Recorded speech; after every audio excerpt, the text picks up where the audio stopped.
I'm Kier. I'm Haley. And I'm Jay from Gallifrey Public Radio, a podcast member of the Gonna Geek Network. Just like the one you're listening to right now.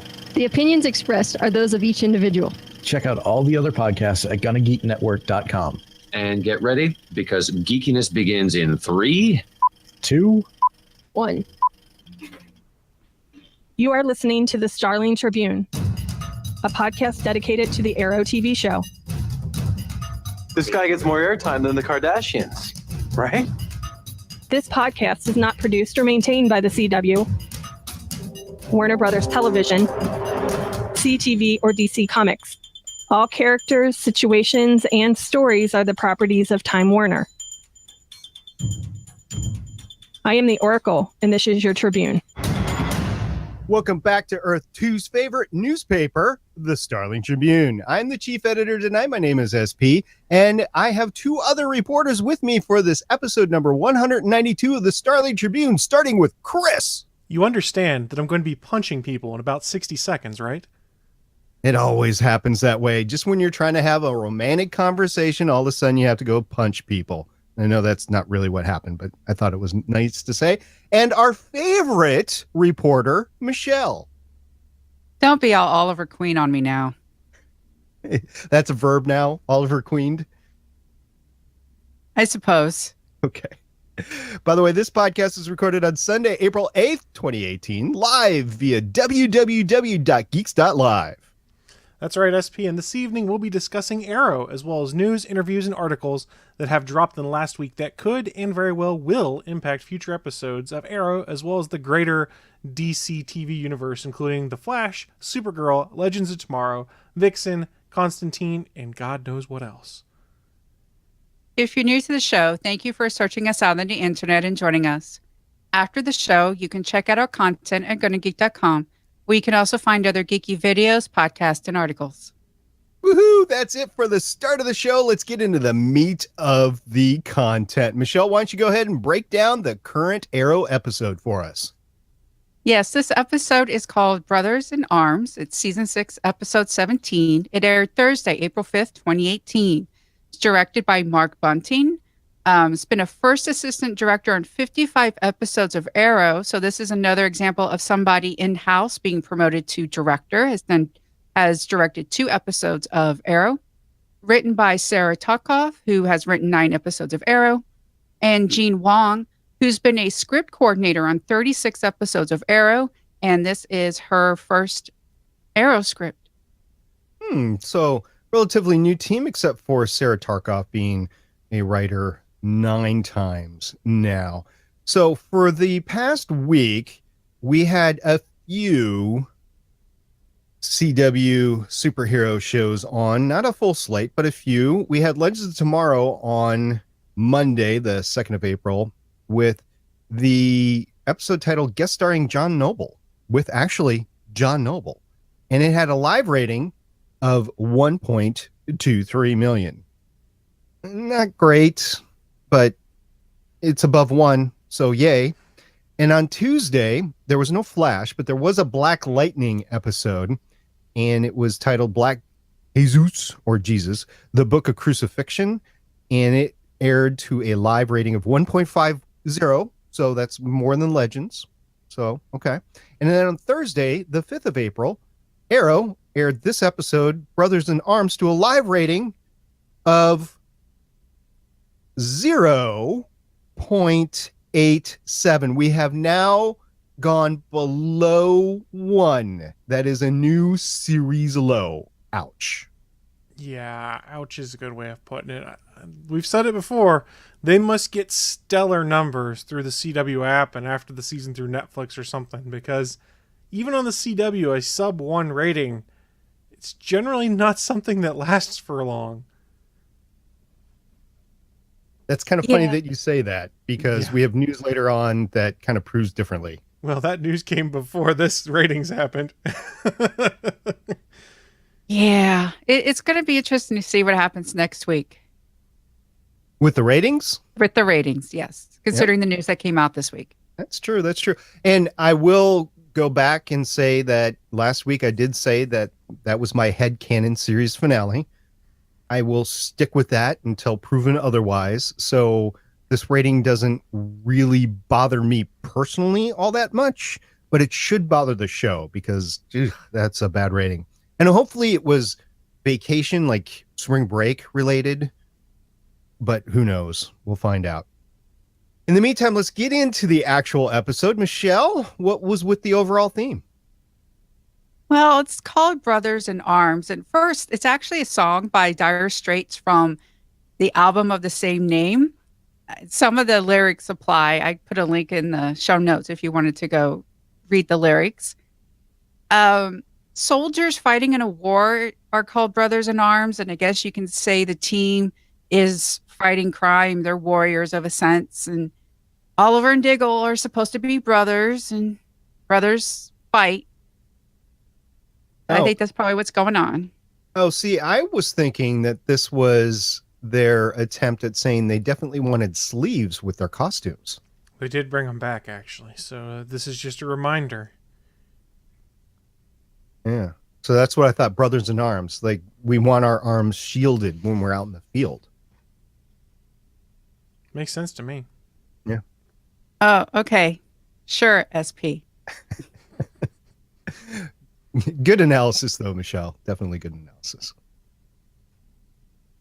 Well, we start with the fights, and there was a little action in the beginning. Anatoly gets arrested.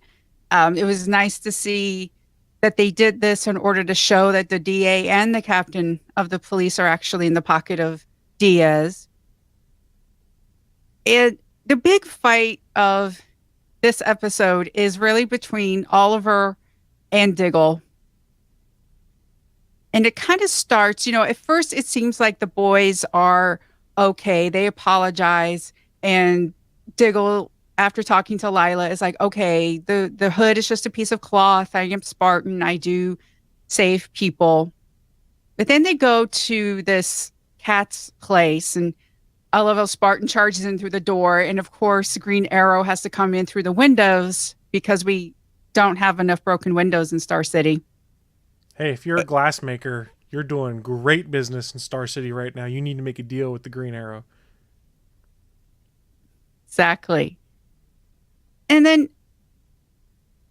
so Diggle gets all like bad cop, I guess, really wanting to question the guy. And then Oliver, Green Arrow is like, stand down. And SP, do you think Diggle's approach was better than Green Arrow's in that situation?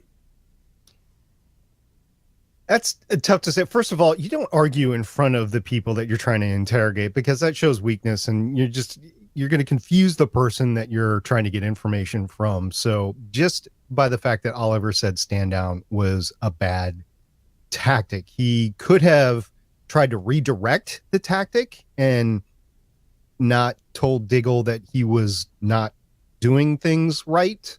I think that might have been a better way to go about it. Now, was he using the better tactic? Well, I gotta say, it was getting results until the girlfriend shot him, because that's what happened. Chris?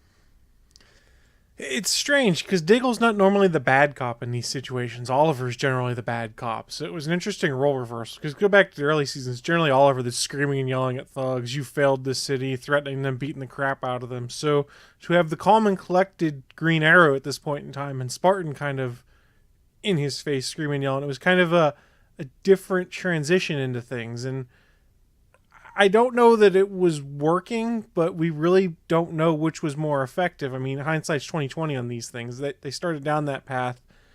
You probably had to continue it. Oliver backing him off probably didn't make much sense because A, like SP said, you confuse the guy, and B, it shows kind of that the two teammates aren't on the same page. You don't want to not have a united front in front of the baddies. Yeah, and that's a good point of Oliver normally doing the rough tactics with arrows to the knee or whatever. This then it boils over into the Arrow Cave where we have the fight between the guys.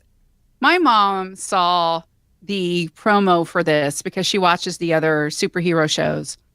And she rolled her eyes and just said, why don't they just whip it out and measure?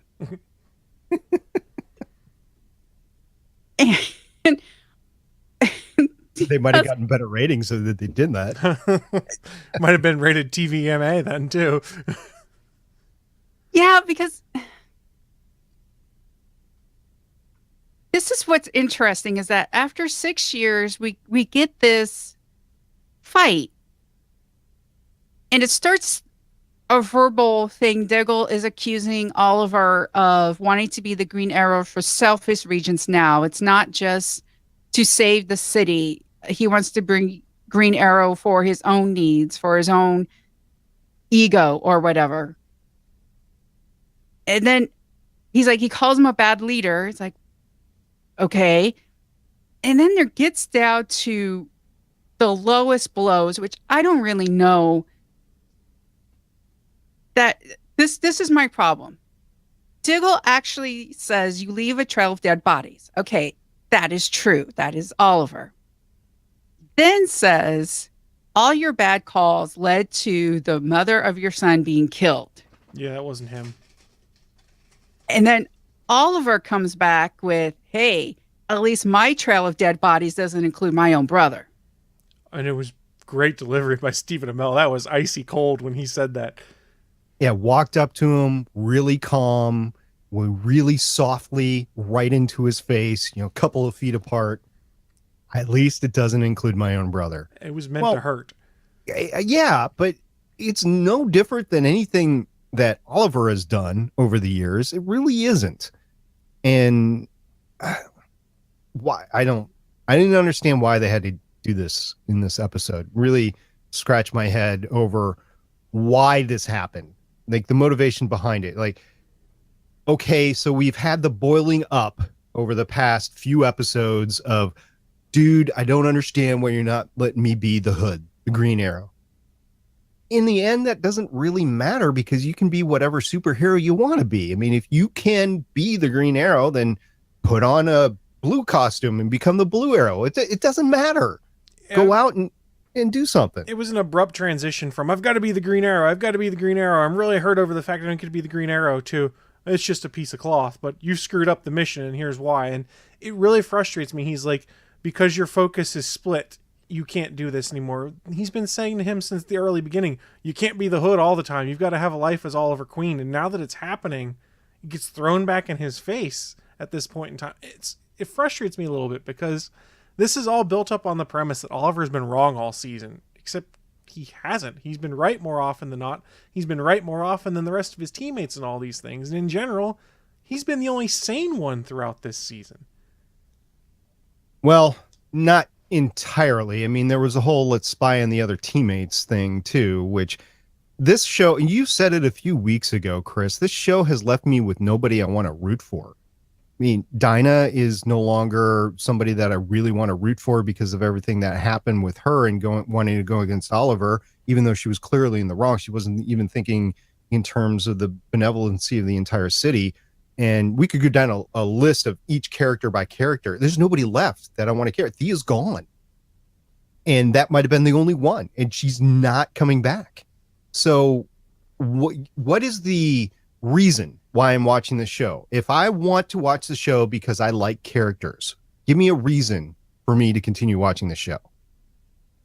Yeah, I think it's because we all love Felicity.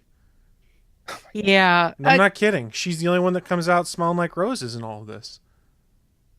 That's true. It's just after this episode, I sort of understand people who have been in long-term relationships where one day one of them wakes up and they look at the other and they're like, you know what? You are not the person I married. What happened to that person? And this relationship, it's been the core since season 1. I don't understand why they're arguing like this. This isn't the relationship I recognize.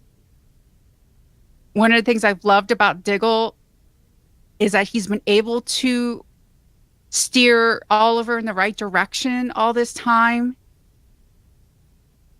then he leaves. I mean, it's interesting that he's going to Argus with Lila, and it's great to see Lila again. But he just leaves after the end. We'll talk about the cool fight with the warehouse in a bit, but at the end of the episode, he just ends up leaving. It's not the first time. Diggle's left before, but it feels different this time. Yeah. You're right. This is a long-term relationship that they've had over 6 years, and it's emboldened by all the hardships that they've already been through.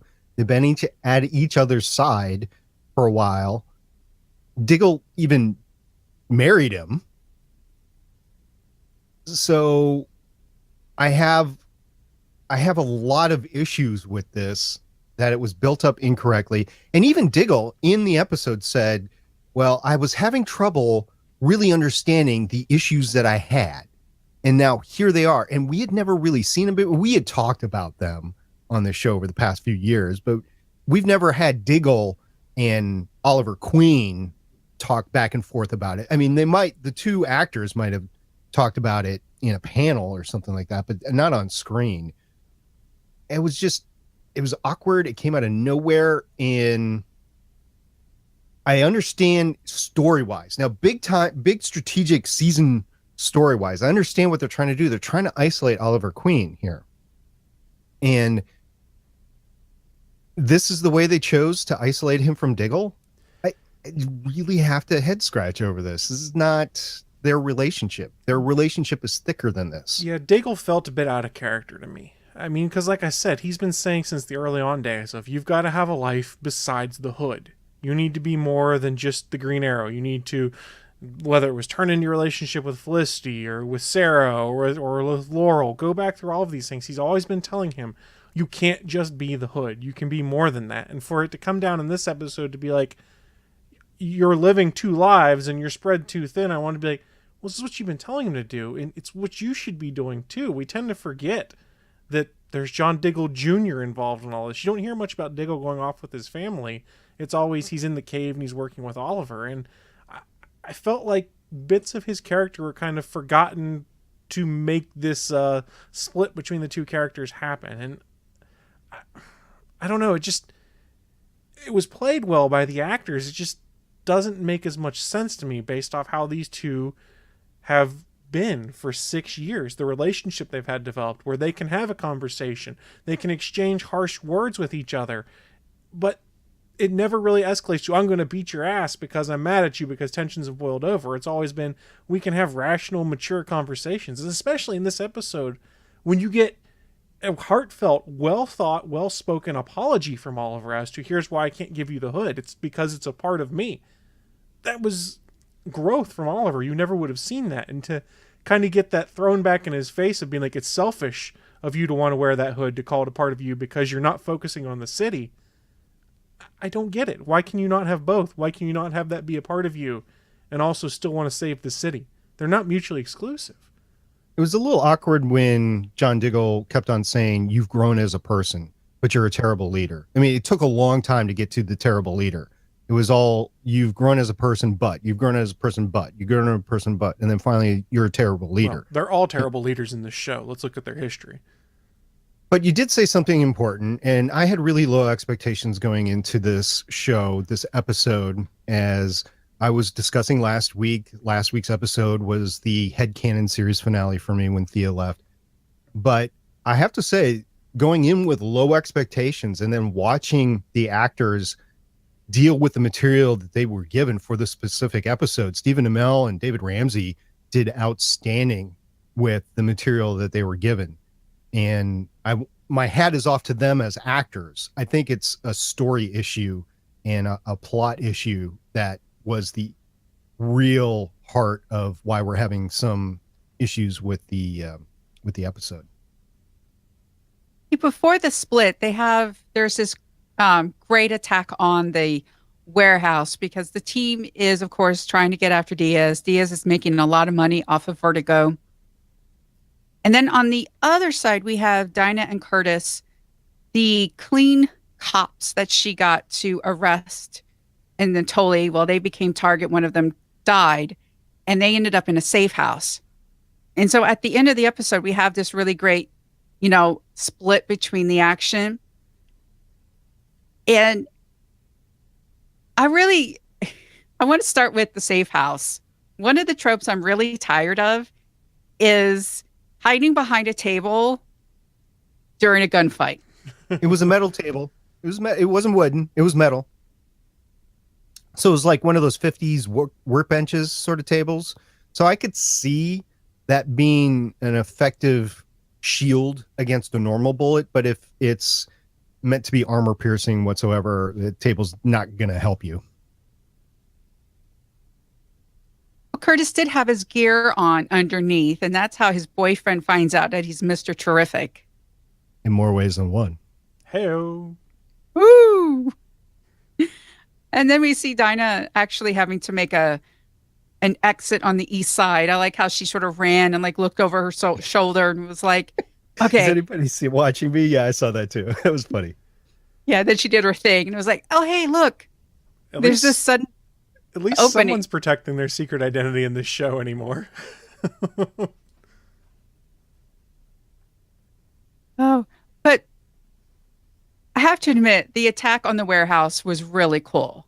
So, Chris, what did you think of Diggle and Green Arrow going after the warehouse? I like Oliver's one arrow that has a bajillion little explosives that go flying off of it. That was pretty cool. Yeah, in the standard big explosion that was put into the liquid vertigo to make it go boom. The whole thing, the fights were good. I mean, they weren't the best ever. I did like the choreography of the two fights going on simultaneously. That harkened back to some better days of the fight choreography on the show. That was pretty good. And just to go back to the fight in the Arrow Cave just a little bit, because we didn't really talk about the fight itself. They were taking some serious slugs at each other, and they withstood them. That just brutal. shows what kind of sluggers those two are. So you take that mentality, that fight mentality, and you throw it against some bad guys. That's pretty good.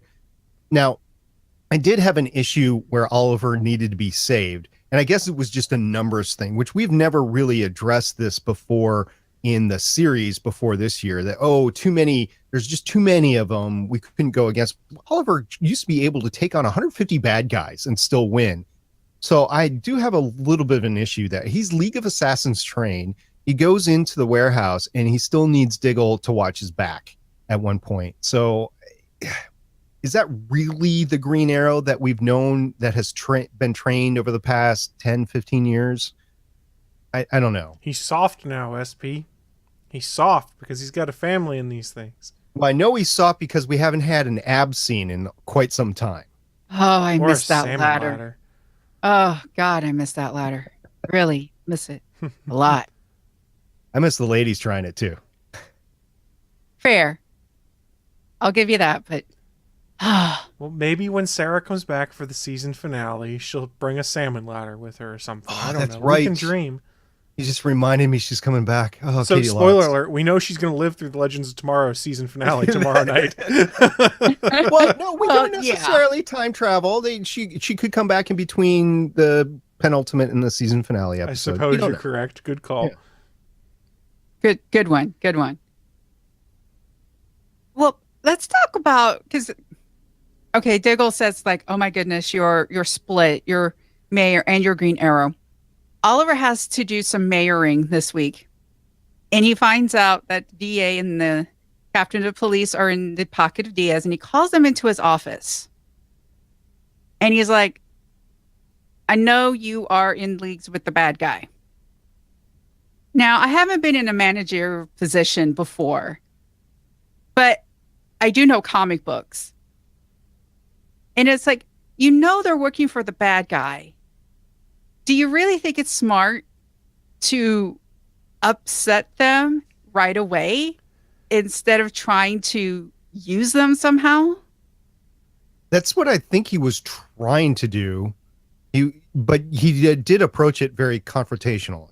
He wasn't like, okay, I know you've done something bad. Let's turn this into something good. He was just accusing them and saying, if you're working with him, you can't work for me. So you're absolutely right. He could have turned them to do something beneficial for him, gave bad information back, or started to find out exactly who was on the payroll in the entire city, not just in the DA's office and the cop office or something like that. So yeah, those are two assets which could have been used a little bit more appropriately.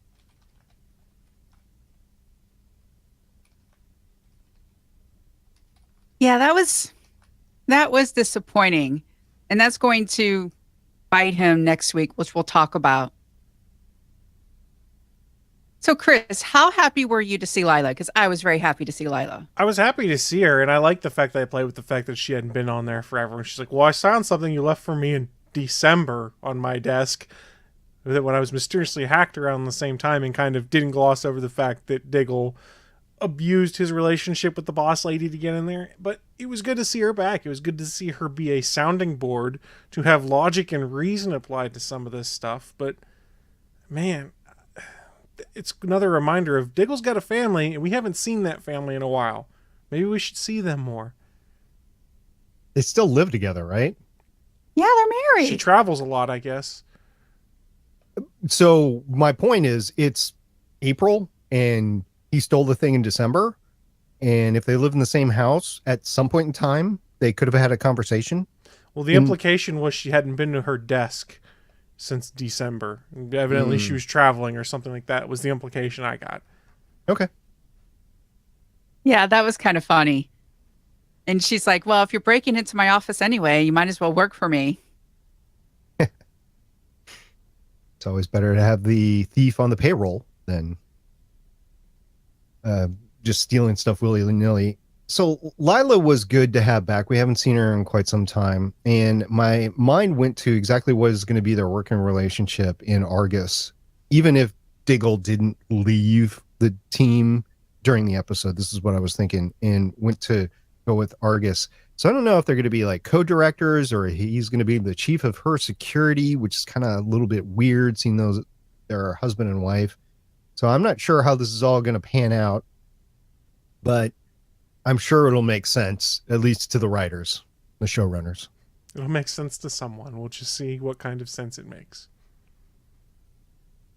So, Chris, you are our expert on Laurel Lance Oh, yeah.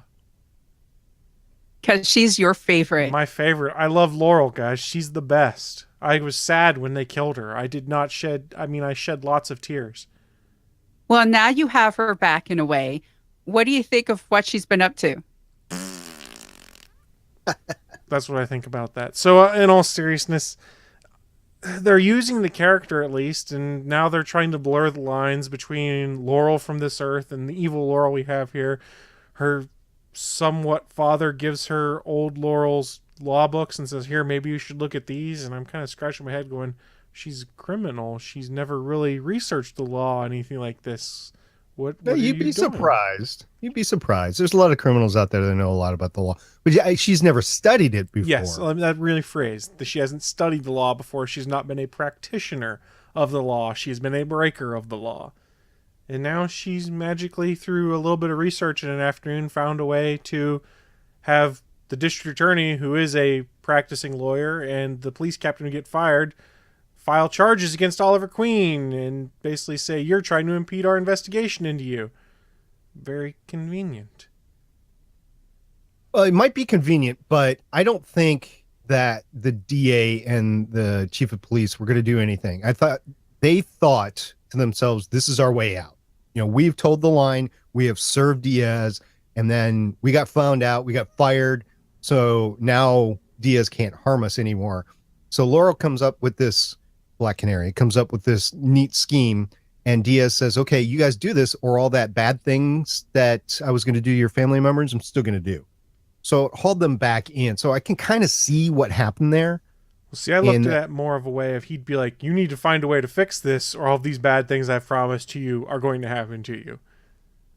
It could have happened too, and they were trying to think of a way to do it with minimal damage, and Laurel comes in and says, why don't you just do this? And they were like, okay, well, sounds like the boss is telling us to do this, so we got to do it. I think it's interesting that she doesn't want Lance hurt. Yeah, that means he's dead. We've been saying this for years. I'm going to try and call the shot again and say Quentin's not going to make it out of this season. Why not? Yeah, I don't see him making it out, actually, personally. I think It's a tradition. We have Well, to uphold it. right. I think Black Canary is going to put him in some sort of a danger position where he has to feel like he has to protect her, and he just gets cut down in the process. I can see this happening. Yeah, it seems that she is in literal bed with Diaz. Well, wouldn't you be? It's Kirk. I mean, why not? Heck, I'd cross the street for Kirk. Yes, he is very, very handsome, and he's being very smooth. I just wish we had more of him.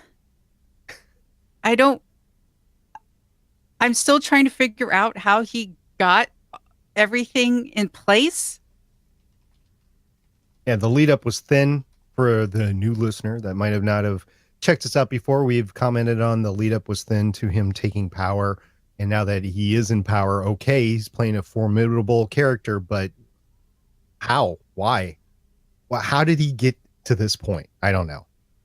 Yeah. All will be revealed, maybe. Maybe we'll get a flashback of some kind at some point in time. All I really want at this point is a fight between the Green Arrow and Diaz. I want to see that. Do you think that's going to happen, or do you think it's going to be a fight between maybe Diggle and Diaz? I guess it depends on what Diggle's new role is in Argus, which kind of confuses me again. You're all about saving the city when Argus hasn't been very involved in the city lately, but neither here nor there. Yeah, but somebody has left the team again. So Oliver's the only one left. Yeah, everybody leaves the team, though.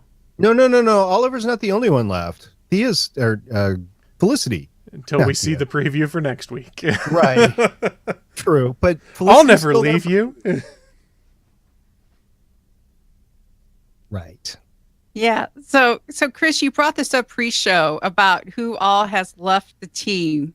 You want to take us through that? Yes, so we'll thank the fine folks in the Arrows subreddit. There was a user there who broke down who all's left the team over the 6 seasons. They have 12 entries, so let's go with the first. Diggle leaves briefly at the end of season 1 because Oliver didn't want to help him with his mission against Deadshot. So Diggle left first originally in season 1. Then Roy left towards the end of season 2 because of his frustrations with Oliver coming between him and Thea and the Mirakuru. So then there's Roy leaving in season 2. I think it was mostly Mirakuru. I think mostly too. Sarah leaves toward the end of season 2 because she felt she was a corrupting influence on Oliver. She left and she got hotter, so I'm fine with it. I'm fine with that too. Roy leaves permanently towards the end of season 3 because he faked his death and had to go on the run. We're at point 4. We've got 8 more to go.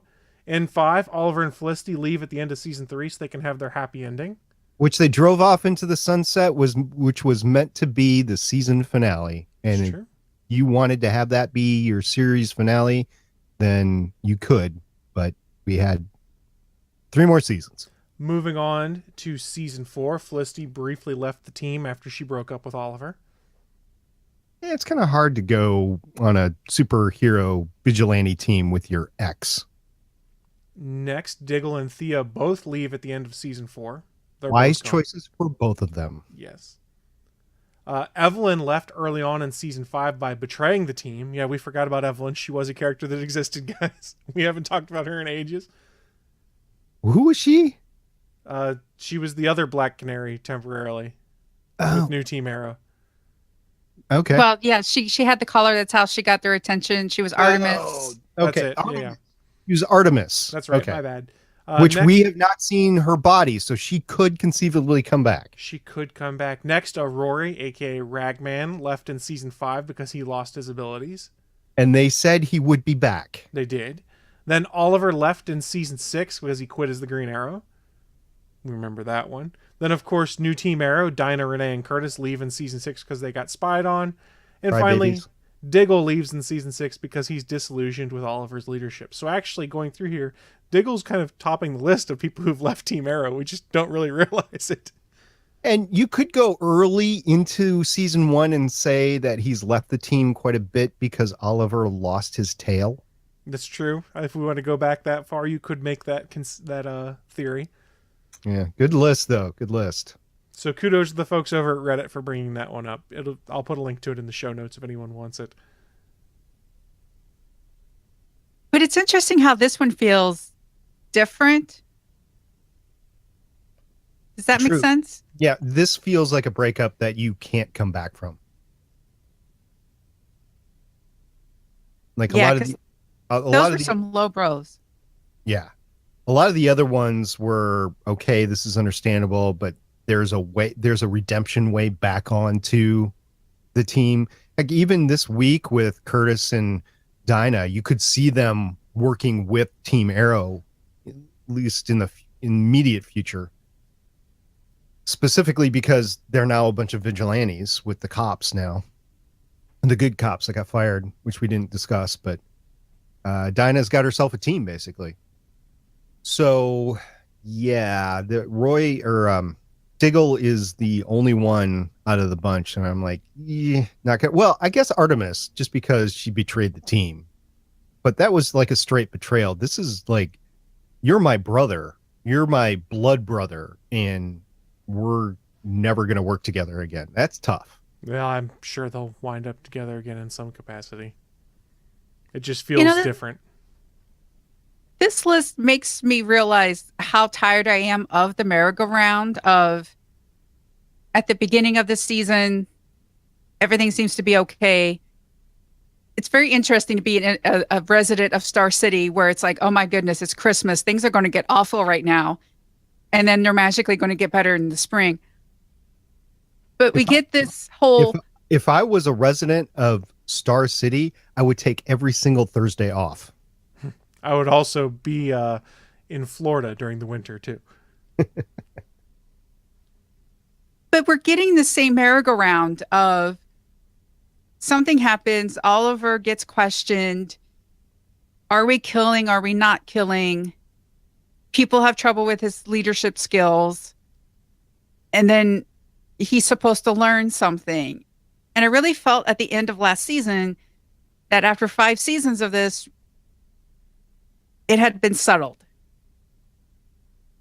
Yeah, we thought wrong.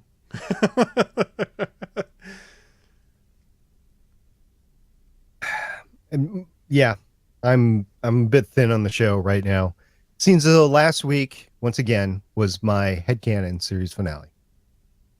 This is like bonus episodes for me, so hey, it's not too bad. Series is over. Yeah.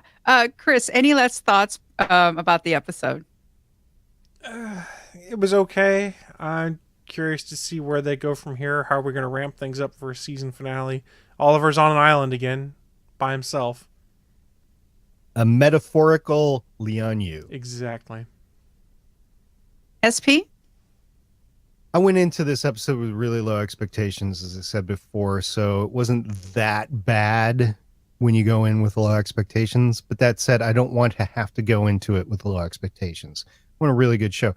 And I think they're building up to what they think is the showrunners and the writers. I think they're building up to something at the end of the season, which they think is going to be a really good season finale. And I hope they're right, but I'm not seeing it. And we haven't seen it for a while. We started complaining about this like first or second episode in 2018, after the winter hiatus. So I don't know. Looking forward to it getting better because I don't think it can get much worse with a 0.87. I really don't. Thursday night, that's tough. Well, we'll see if things improve next week. Next week's episode is called Fundamentals. It's season 6, episode 18. It will air Thursday, April 12th, 2018. In his darkest place yet, Oliver wonders if he has failed at everything. Oliver lashes out at Felicity and William. A surprising visit from an old friend has Oliver questioning his next move. It's directed by Ben Hernandez-Bray, written by Speedweed and Amelia Ortega-Aldrich. Well, hopefully with a more seasoned creative team that they will put some weight behind the story here and actually do something good. So we'll see what happens there. In the meantime, we're going to move on to the news. So with that, live from the Starling Tribune main desk, news desk on floor 52 of Starling Tribune Tower in the middle of Star City. It's the weekly news roundup with chief news anchor Michelle Ely. And now, Michelle Ely. Thanks, SP.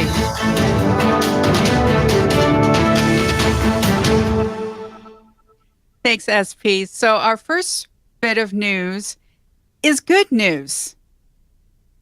Even though we had that 0.87 live rating, Arrow's been renewed along with a whole bunch of other things.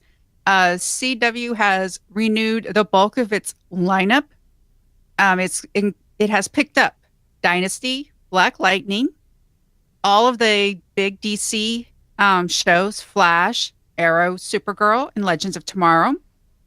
And Supernatural has been picked up for its 14th season. Riverdale has been picked up, and Jane the Virgin and Crazy Ex-Girlfriend. So good news for all of those shows. But we don't know the series order. We do not know how many episodes have been ordered. So even though Arrow has been renewed, if the numbers, I think, do not improve, we might get a 13 episode. Might actually be better for the series if that happens, because then they don't have to have fluff episodes like they just threw in this week. And I will call this week a fluff episode, even though it was heady material. I don't see them needing an episode like this in a 13 episode season. Hey, Legends can get away with a shorter season, and it works for them in many cases. So there's no reason why they couldn't do that here. Do a shorter episode order.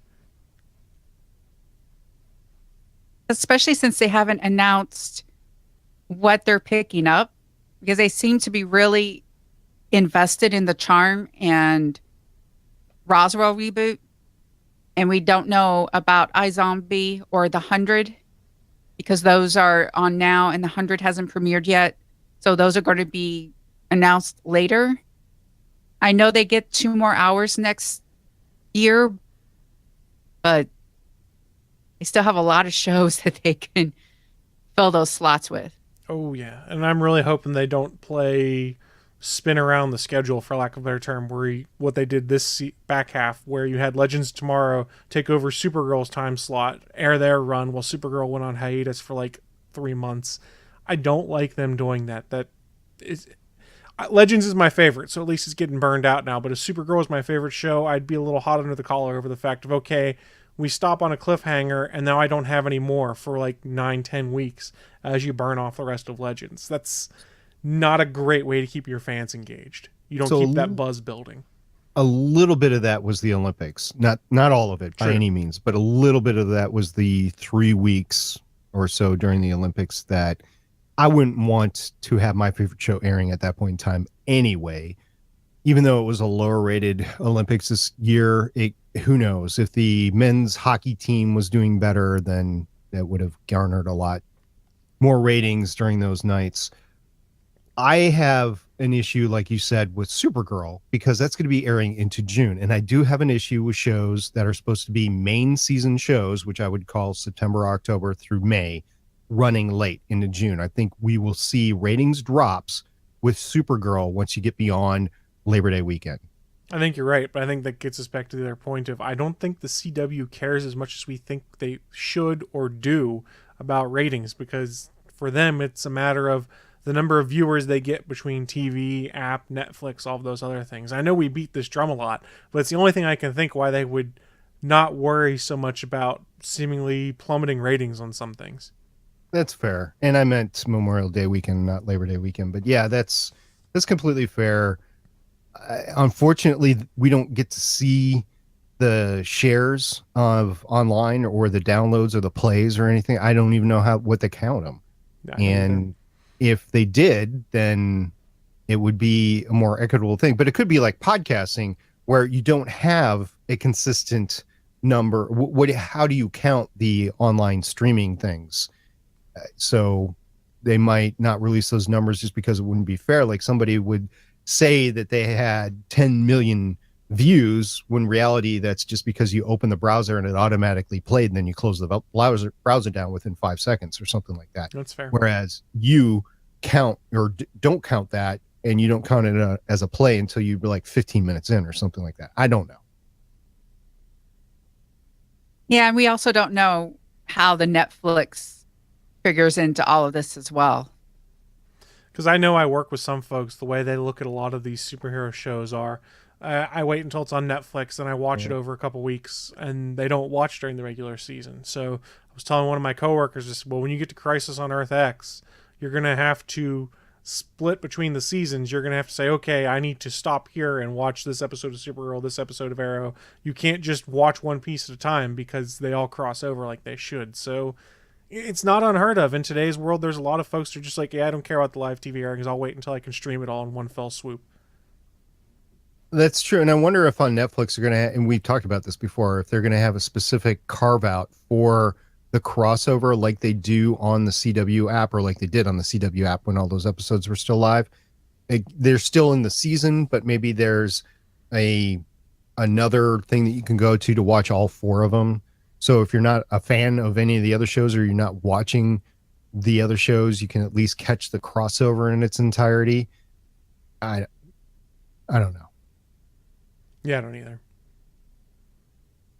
Okay, so moving on, Chris, you have some news about the cliffhanger. Yes, so Entertainment Weekly has some news on the cliffhanger we'll have for season 6.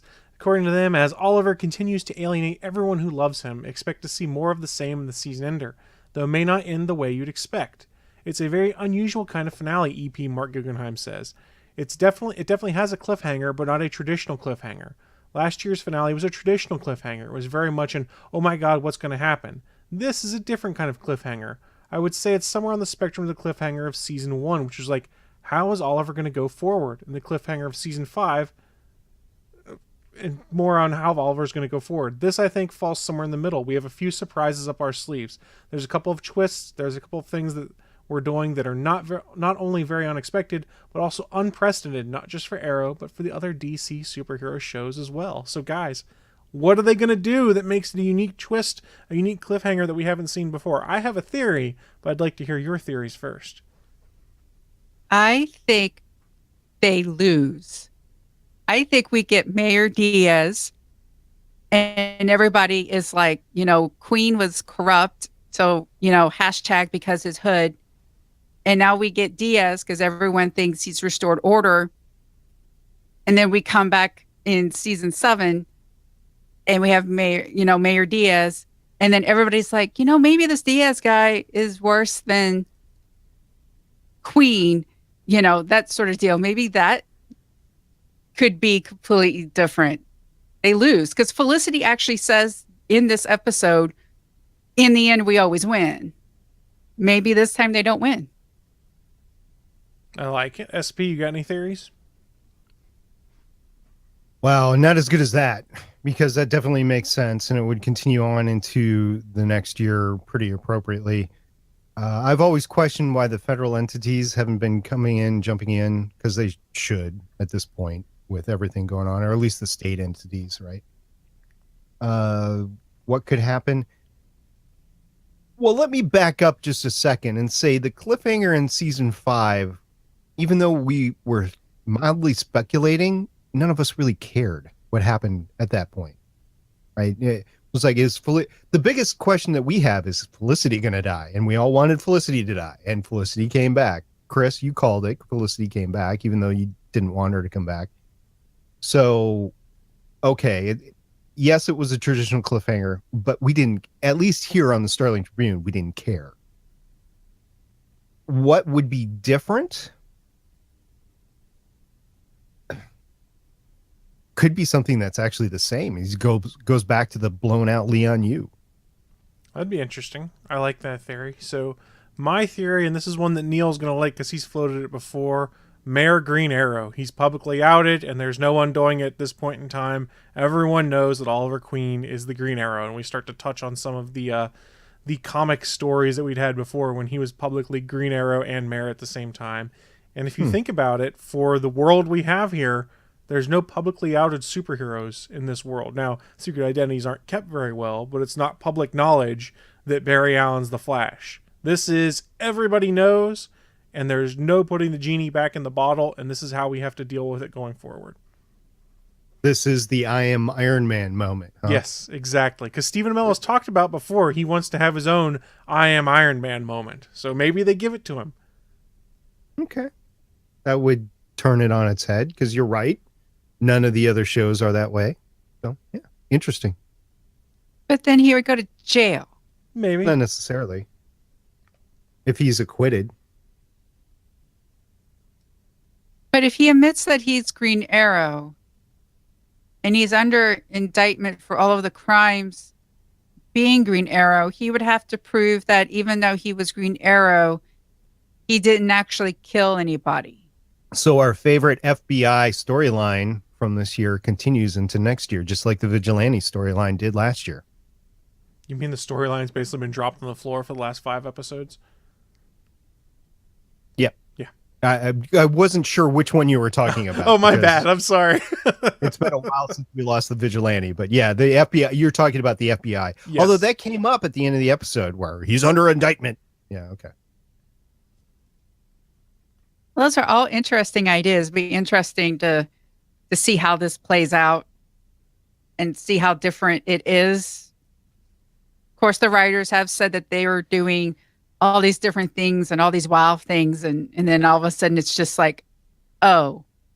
But I do hope they actually surprise us. So moving on into general DC news, we have good news for Legends of Tomorrow fans. The series has promoted Jess McCallan to a series regular for season 4. She plays Ava Sharp. And if you've been watching Legends of Tomorrow, you know that Ava and Sarah have a relationship.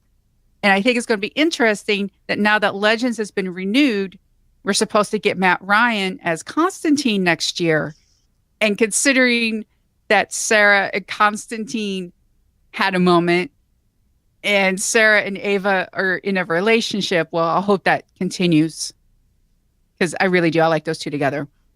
It should be a fun season 4. This show is just fun. It's just a wonderful, fun show. And so this way they can keep everybody on the Wave Rider. They don't have to displace anybody. They don't have to move anybody out. And they could just move both those characters directly into Sarah's cabin. The showrunners did say there is one legend leaving the show at the end of the season.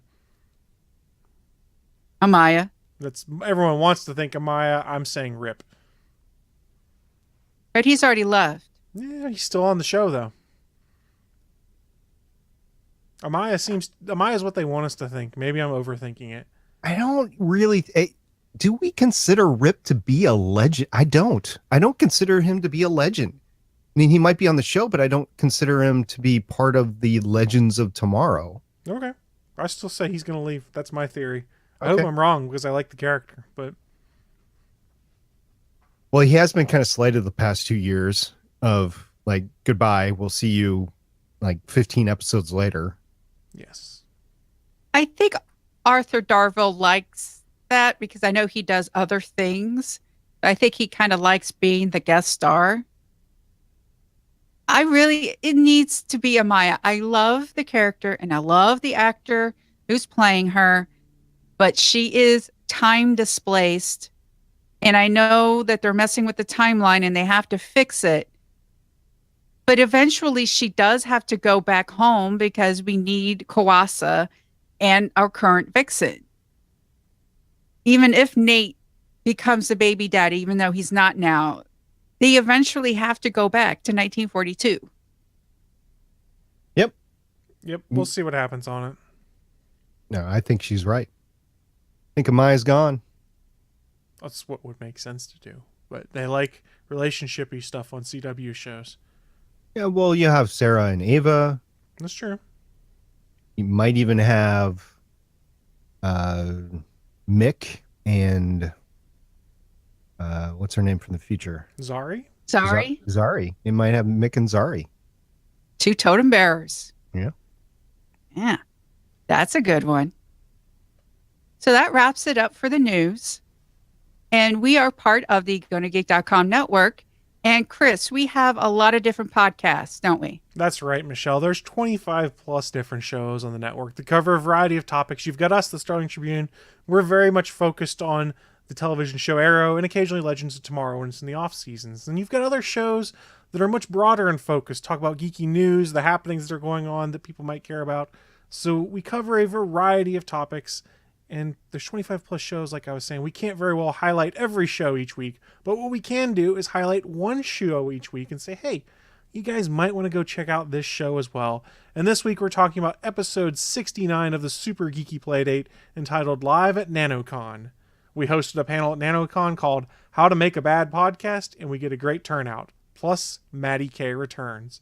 So live podcasting is always a fun beast. I think it's well worth going to go check that out. So go check out Super Geeky Playdate over at GonnaGeek.com. But looking at the time and looking at our show notes, I think it is time for us to start wrapping things up.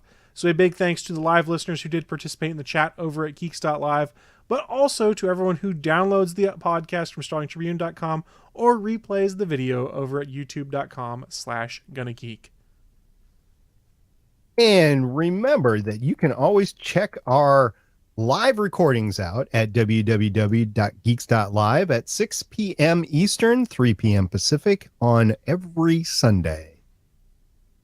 We would love to hear from you. We are the Starling Tribune on Facebook and Instagram, at Starling Tribune on Twitter, and you could call us at 612-888-CAVE.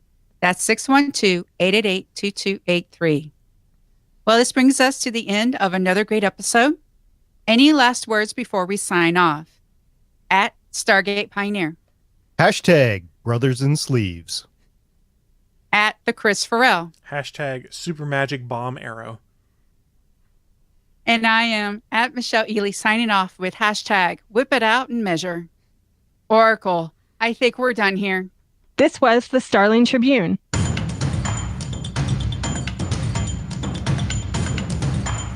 You can leave us feedback at GonnaGeek.com or check out our archive at StarlingTribune.com. Visit GonnaGeek.com for more podcasts. Music by Kevin MacLeod can be found at Incompetech.com. This podcast is not produced or maintained by the CW, Warner Brothers Television, CTV, or DC Comics. All characters, stories, and situations are the property of Time Warner. No infringement is intended. We will see you for the next episode of CW's Arrow.